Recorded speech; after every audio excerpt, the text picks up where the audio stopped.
حضرت امام اعظم کے شاگردوں کی بڑی تعداد، ایک جوان ہے، میں اپنے لب و لہجے میں اس کا مفہوم پیش کر رہا ہوں، مجھے ایسی طرح کی بات کرنے کی عادت کہ ایک جوان، ابتدائی جوانی، شروعات کی جوانی، ایک لڑکی کو دیکھا، اس پہ دل آ گیا، اس لڑکی کو دیکھا تو دیکھ کر کے لڑکی تو کتنی خوبصورت ہے، اس نے کہا تو ارادہ تیرا کیا؟ میں تجھ سے ملنا چاہتا ہوں۔ اچھا ٹھیک ہے، ابھی میں چلتی ہوں، رات کو ملیں گے۔ رات کو کہاں ملیں گے؟ تو وہ فلاں مقام پر میرا گھر ہے، وہیں آ جانا۔ اس نے دامن بچائے نکل گئی۔ دیکھو پہلے کی لڑکیاں کتنی اچھی تھی، بیٹیاں تھی، وہ آگ کی بیٹیاں نہ تھی۔ ہنسنے کی بات نہیں مسلمانوں، آپ جب یہ کسی ٹی وی چینل پر کسی کو چلاتے ہوئے سنتے ہیں نا کہ وہ فلاں کی بیٹی فلاں کے ساتھ چلی گئی، تو دل کتنا کٹتا ہے اندر سے کہ محمد رسول اللہ نے طائف کی وادیوں میں پتھر کھا کے ان بیٹیوں کو زندگی دی تھی، یہ کہہ کر کہ میں بیٹیوں کا باپ بن کر کے آیا۔ جس کے گھر میں بیٹی پیدا ہوتی ہے، جب تک وہ بیٹی باپ کے گھر سے دلہن بن کے نہیں نکل جاتی، 70,000 فرشتے اس گھر میں رہتے، یہ کہتے ہوئے اے نازک جان سے پیدا ہونے والی نازک جان، جب تک تو اس گھر میں رہے گی ہم اسی گھر کے اندر رہیں گے۔ وہ بیٹیاں تھیں، حضور نے بیٹی کی کیا اہمیت بتائی، فرمایا بیٹی کا باپ اور میں جنت میں اتنے قریب رہیں گے جیسے یہ 2 انگلیاں قریب ہیں۔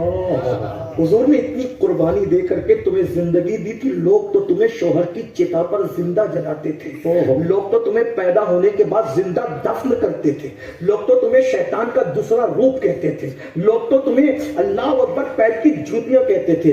عورتوں کو اگر مہینے میں ایام ممنوع آ جاتے تو ان کا سر موڑ کر کے ان کو کالی کوٹری میں پھینک دیا جاتا تھا۔ وہ محمد الرسول اللہ ہیں جنہوں نے فرمایا اگر عورت ناپاک ہو جاتی ہے تو اس کے ناپاک ہونے سے وہ گندی گلیز نہیں ہو جاتی، وہ تمہارے بستر کی حقدار ہے، وہ تمہارا کھانا پکا سکتی، وہ تمہیں کھانا کھلا سکتی، تم اس کے ساتھ بیٹھ کے کھا سکتے۔ اللہ کے رسول علیہ السلام نے پھر لوگوں کے یقین کو مضبوط کرنے کے لیے امہات المومنین کی اسی حالت میں، اس حالت میں، تاکہ لوگوں کو عورت کی اہمیت پتا چلے، امہات المومنین کا بچا ہوا پانی خود اپنے منہ سے پی کر کے بتایا کہ عورت کی عزت کیا ہوتی ہے، عورت کا مقام کیا ہوتا ہے، عورت کا مرتبہ کیا ہوتا ہے۔ آج وہی قوم کی بیٹیاں اگر کسی کے جھوٹے فریب میں آ کر اپنے مذہب سے رشتہ توڑ لیں، کیا رسول اللہ کے دل پہ گزرتی ہوگی، قبر انور میں حضور کے دل پہ کیا گزرتی۔ میں اپنی قوم کی بیٹیوں سے کہنا چاہتا ہوں حضور چھوڑ کے جانے والی ہستی نہیں ہے، انہیں مت چھوڑو، وہ چھوڑ کے جان۔ اگر دنیا ظالم ہے تو ظاہر ہوتی رہے، نبی تو رحمت للعالمین۔ آپ کہتے ہیں ہمیں ظلم ہو رہا ہے، ہمیں ارے یہ پیار نہ دے، حضور نے تو تمہیں کتنا پیار دیا، آقا نے کتنی محبت دی، ان کو چھوڑ کے۔ ٹھیک ہے شوہر ظلم کرتا ہے، شوہر کے گھر سے نکل جا، اگر ظلم کرتا ہے رسول اللہ کے گھر سے نہ نکل، حضور کے دین سے نہ نکل۔ اگر تجھ پہ کسی نے ظلم، بلکہ آپ کا یقین تو ہونا چاہیے مریں گے، بھوکے رہیں گے، فاقہ کشی کریں گے، لیکن رسول اللہ کا گھر چھوڑ کر دیں۔ دین رسول اللہ کا گھر ہے، امت اس میں موجود ہے، فاقہ کرنا مگر مت جانا۔ میں ایک دن سوچنے لگا یا اللہ رسول اللہ کی شہزادی اگر چاہتی تو روزانہ نیا لباس جنت سے آتا، روزانہ پکا ہوا کھانا جنت سے آتا، لیکن سیدہ نے بظاہر اتنی غربت میں کیوں اپنی زندگی گزاری کہ اپنے دوپٹے پر جب کپڑے کا پیون لگانے کے لیے کپڑا نہ ملا تو اونٹ کے چمڑے کا پیون اپنے دوپٹے میں لگایا۔ میں نے کہا اتنے بڑے بابا کی بیٹی آپ نے یہ کیا کیوں؟ تو پھر آج کا ماحول دیکھ کر کے مجھے بات سمجھ میں آئی کہ سیدہ نے غربت میں زندگی گزار کر قوم کی ہر بیٹی کو غربت میں حوصلہ عطا کیا ہے کہ جب میں اتنے بڑے بابا کی بیٹی ہو کر کے اتنا صبر کر سکتی ہوں تو تجھے بھی تو غلام کی اولاد ہو کر صبر کرنا چاہیے، نادان نہ بنو۔ اور ایک بات اگر حضور کو چھوڑ کے گئی تو یاد رکھنا جو تیرے در سے یار پھرتے ہیں در بدر یوں ہی خار پھرتے ہیں۔ لکھنؤ والا ایک چھوڑ کر کے بھاگا، چندہ مانگ رہا ہے، بھیک مانگ رہا ہے، کوئی بھیک دینے کے لیے تیار نہیں۔ انجام دیکھ لو اس لکھنؤ والے کا کیا انجام ہو گیا،